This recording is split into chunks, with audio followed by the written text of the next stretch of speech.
Hi there, everybody. My name is Trudy, aka One Grounded Angel, and I'm going to shuffle some angel cards for you today and draw a card for each day of the week beginning October the 8th, which is the Monday, through to the Sunday, the 14th, 2018. So, the first thing I want to tell you about is that Venus is in retrograde. I talked about that already a little last week, and I've done a big article about it on my blog. So I don't want to go too deep, except to say that Venus is the planet that rules love, harmony, beauty. So when it's in retrograde, retro meaning back, you're going to get some old stuff coming up around relationships, around anything to do with harmony. So perhaps something that threatens harmony. And I want to talk about that this week, or mention it at least. I'm not going to go into depth, because Monday we have the new moon in Libra. The new moon always falls in the sign that the sun is in, and we are in Libra season. Hello, all you lovely Libra people. And so the new moon is a time of sowing seeds, starting new things, beginning again, renewal. However, because Libra is ruled by the planet Venus, which, as just mentioned, is now going backwards, not literally, but effectively the energy is, it might be a difficult time for relationships around Monday, and perhaps you're already feeling that because the energy builds up either side of a lunar event. So this could mean, because the Venus retrograde is currently happening in Scorpio, the sign of secrets, the sign of mystery, the sign of intimacy, and the sign of sex, you might be having certain things happen to you, like an ex has just appeared, because remember I talked about things from the past. You might learn something about your partner or a past partner that leaves you shook. You know, there could be big revelations because I mentioned about secrets. There could be maybe just hidden truths coming up about your own behavior within relationships, or your love life MO. There could be some sort of, I don't know, sexual problems. So that's just a very, very brief summary, but I just want to warn you that the energy around Monday the 8th, few days either side, astrologers would probably say 2 weeks either side, may be a little intense, even though it's a new moon, not a full moon. So the challenge is to use this as a time to start new things. If your love life isn't going well, it may be that the things that are all up in your grill are coming up, so you can clear them and then start again, starting afresh. So maybe you need to deal with that secret so that you can make some changes, and maybe you need to be faced with those truths, or get some closure from the past so that you can move into that new chapter. Okay, that's probably enough astro talk. I know not everybody is here for astrology, and I would say that astrology, I don't see it as a science. I know people do see it as science. I see it as an art form, and what comes up in astrology is really just a blueprint. What you do with it is up to you. And so to me, I don't live or die by it. Monday, the other thing I would say with that too is that the reason some people get really attached to astrology and notions of astrology is because they're looking for some certainty. We live in an uncertain world, and the idea of something giving you a roadmap or precise directions, or some sort of understanding of what's going to happen each day or each season, I can see why that's enticing. But the fact is, even though the energy might be strong around relationships or career success or whatever it is, what goes on for you is mostly dependent on your own life choices, not what's happening in the stars, although you can certainly feel the energy. You're the one in the driver's seat, never forget that. So Monday we have this card to the sea. Now the sea represents emotions. And I know I just said I wasn't going to talk about astrology, but Scorpio, the sign that the retrograde's happening in, is a water sign. So are Pisces and Cancer. And water signs are all about emotions. So I can't help feeling, within the context of what I've just discussed, this may be signaling to you that some deeper emotions are going to be coming up to you and coming up for you. And I know that can be uncomfortable, and I know that it can threaten your sort of world order, but the fact is we need to have emotions because they are pointing to us something is wrong here and you need to make some changes. Or they could just be happening because it is the nature of us that we are feeling people. That's how we feel things. But if there's something really deep coming up and you feel like you're being hit by a tidal wave, try to remember two things. The first is that this too shall pass. Everything passes.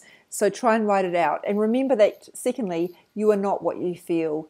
Although feelings are important, as I said, they help us give us an indication of where we need to make changes, where we might be off track, and where there might be something going on. If you feel that you don't quite trust someone, it's probably a good reason for that. And the other thing with the sea is it also is about voyages. And we had the travel card a couple of weeks ago come up repeatedly, actually, which was timely for me personally because I was on holiday at the time.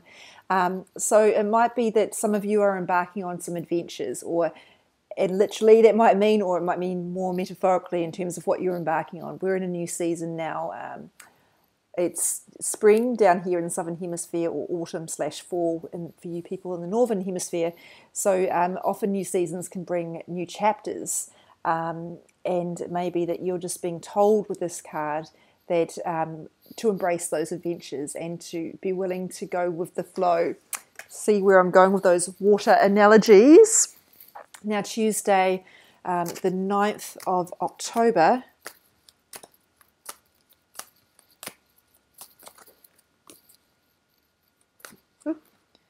celebration. I love the first thing that draws my attention here is the moon. And yes, that could be because I was just talking about the moon. But secondly, one thing you learn when you read cards is that your eye is drawn to something for a reason. So there may be some symbolism there in terms of being okay with the way the moon is, or the moon energy is knocking you about. Celebration, I don't really need to go into too much depth here. It's asking you to celebrate what is going well in your life. I know we have a negativity bias, many of us. It's easier to look at what's not right or what's missing. And this is asking you to celebrate all the wins, your health. God knows we don't spend enough time being grateful for our health until something happens and we're injured or unwell. And then suddenly that's not as much of a sure thing. Well, it's never a sure thing, but it's often that we don't appreciate things until they're gone. So that's an example of something you could celebrate. The other thing is it is a signal that some of you are going to have some things ahead to celebrate. Now, okay, I'm getting told here that some of you are not very good at celebrating, and I know, guilty, because there are many reasons. One of them might be that you don't want to, it's sort of self-protection. Sometimes we don't want to let ourselves feel joy or really, feel the emotion of something because we're worried we'll lose it. New mums will talk about how, they're just overwhelmed by love for this baby they've got, and then they're terrified they're going to lose it because the stakes are suddenly so high. There's so much love there, and it just feels like there's so much potential for loss. That is one reason people struggle to step into joy. And celebration, of course, is a facet of, joy is a facet of celebration. And some of you are struggling to feel like, a celebration can happen for you, that good things are ahead for you because you are used to things going wrong, or you just don't want to believe in it in case you're disappointed. Again, self-protection. So just be aware of how you feel about the idea of celebration and where there might be some blocks coming up around that, and whether you need to do some clearing around that. Obviously, as an energy healer, I would suggest that energy healing is a good way to do that. But sometimes it's just a matter of challenging yourself when you hear that come up. Like something good's happening, I better not celebrate because it might not happen, and then you can feel yourself going, well, it's pretty good to celebrate, so maybe I should just celebrate, and if I lose it, I lose it. Easier said than done, I know. It's a bit like being cautiously optimistic. Wednesday. Gosh, it's 9 minutes already and I'm only up to Wednesday. I will better get a wriggle on. And then, of course, the cards take forever to come up. So Wednesday, have confidence. Never not welcome this card. So it's Archangel Michael here. He is associated with confidence. He's a good one to call on if you need a boost of confidence. Remember that when he does that, he's not bringing it through to you from somewhere else. It's already within you. He's just going to bring it to the fore. So, and for those of you who don't know already, angels don't actually have genders. I just go with he for Michael because it's easier and it's how most people think of him. So, but you know, this card just assures you do have what it takes. I know sometimes we tend to think we don't because, again, that could be self-protection. If I believe I can do something and then I'm disappointed, I'm going to be humiliated, or I'm going to be so disappointed and then my self-identity is threatened, or whatever it is. But this is asking you to have some confidence and just be willing to open your mind to the possibility that what you can see is not the whole picture. Like what you think you're capable of isn't well, it's not the whole picture, because there is so much more you're capable of that you don't understand and you can't see yet. So try not to place limits on yourself is what I'm saying. Thursday.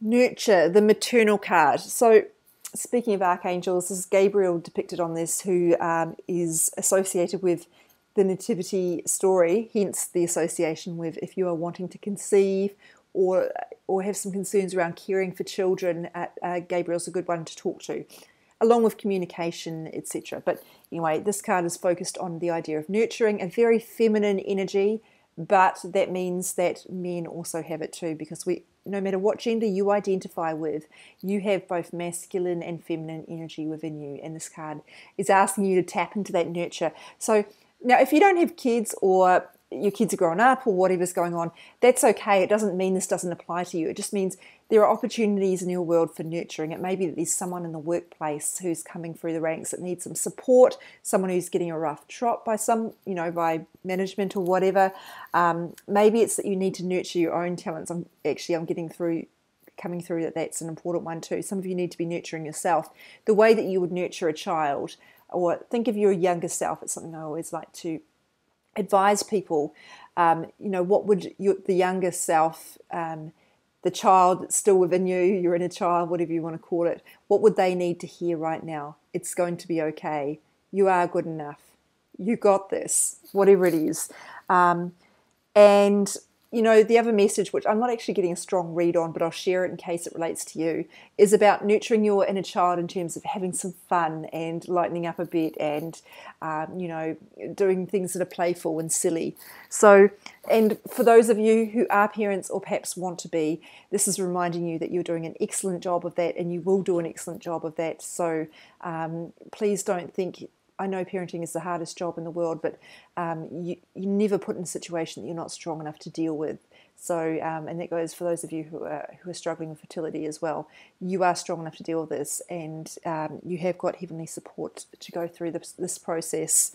So, Friday.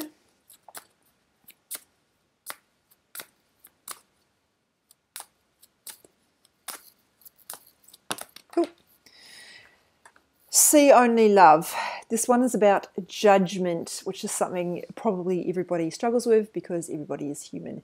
And this is asking you to try and overlook someone's crappy behavior or what you perceive as their intentions, and try to understand that everybody is doing the very best they can.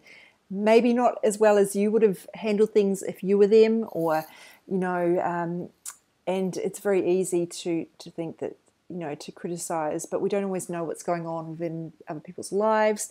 The person who pulls in front of you in traffic, maybe they've just had some terrible news, or maybe they're really stressed out and reaching, burnout.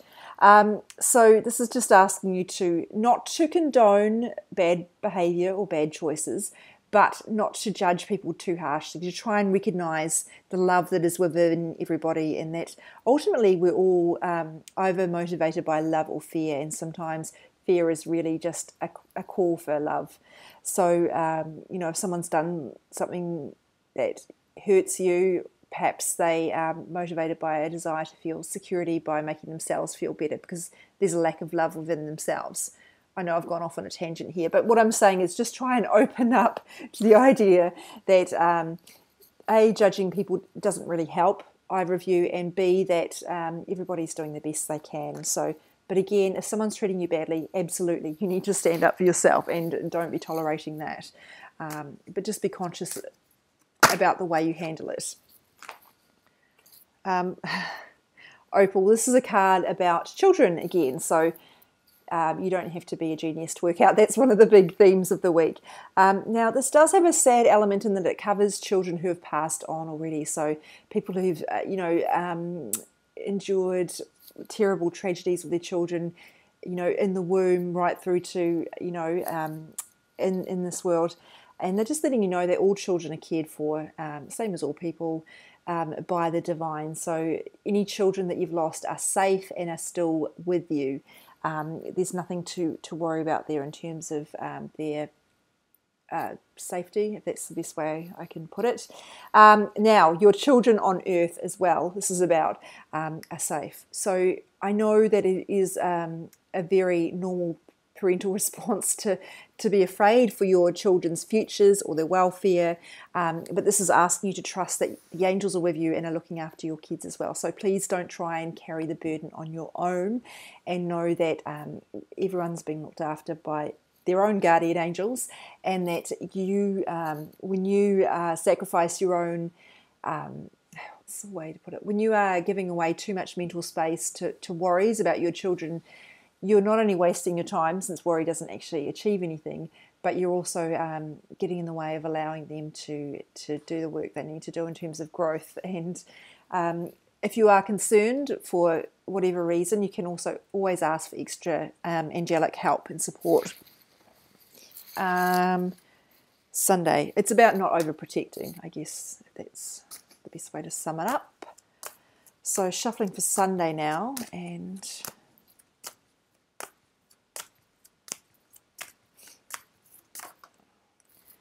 integrity. This is such an interesting card or message, because integrity is a word that we bandy about but don't necessarily understand. So when someone is acting in integrity, they are acting in alignment with what they value.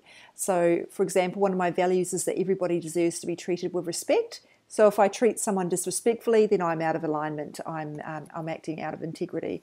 And the reasons for that might be usually I've gone into fear for whatever reason.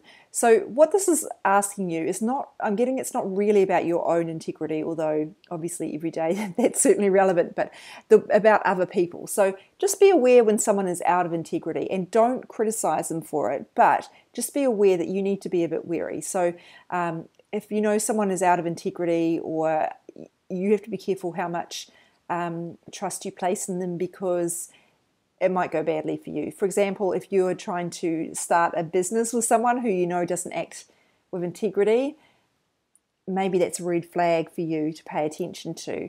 The interesting thing about integrity is it also relates to people whose actions are out of alignment with what they want.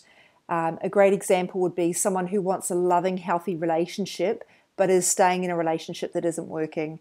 And of course, no criticism or judgment there, because it's very easy to stay somewhere that feels safe, even though it's not right for you, and you know it's not right for you and it's not good, but it feels better than the unknown. However, you're keeping yourself stuck instead of opening up to and reaching for what you actually want. Another example would be if you set a goal around starting, a side hustle, or maybe going for a job, but you actually make no effort to go for the job, or you get distracted by running around looking after other people's dramas, or procrastinating. You're out of integrity because you're not acting in alignment with what you want. And I know things come up, people get busy, there are all sorts of reasons we don't put time and energy into what we want. But if that's not right, and the time is right for you to do it, and you know it is, it's not just that it isn't the right time, then you need to be asking yourself some questions about why you're out of alignment. And it could be that there is an emotional block there, an energetic block, some kind of trauma or anxiety that's in your way. But just ask yourself, am I acting in accordance with what I believe in? Am I acting in accordance with what I want? Am I going after the things that I tell people I want and that I know that are right for me? Or am I holding back? And if so, why is that? Is there some work for me to do there? So looking at the week, I've already spoken about children, and nurturing is a strong theme. And I think this moon energy around emotions is coming up as well. Could be difficult. But those would be the major ones here too. I mean, I know I've spoken a lot about looking at where you're blocked in terms of what's stopping you from celebrating and being in joy, and in terms of what's stopping you from acting with integrity. But I'm an energy healer. That's always going to be my interest. I'm interested in what's holding people, how people hold themselves back, and what's stopping them from not attracting what they want. You know, if you're not attracting partners and you're emotionally ready, then there might be something else going on underneath. So please be aware when you listen to this that everything I receive the messages, I don't choose the cards, they're chosen for me, but everything I say is filtered through my experience, through my ideas of what I'm interested in, I guess, the type of clients I have, all the sort of influences I'm exposed to. So if you get a different meaning from these cards, by all means, you must trust your intuition. It's very important. And I always say that to people when I'm doing a one-on-one reading or energy healing session with them. That's it for the week at 20 minutes. Thank you so much for watching. You know where to find me, my blog, www.onegroundedangel.com, and my social media. My Instagram is at onegroundedangel, but you probably already know that because that's where most people who watch my videos find me. But in case you're not already following, that's where you find me, and my Facebook page is also called One Grounded Angel. So thank you very much. Have a fantastic week, and I will be here next week to read for you for a whole new week. Take care, everybody.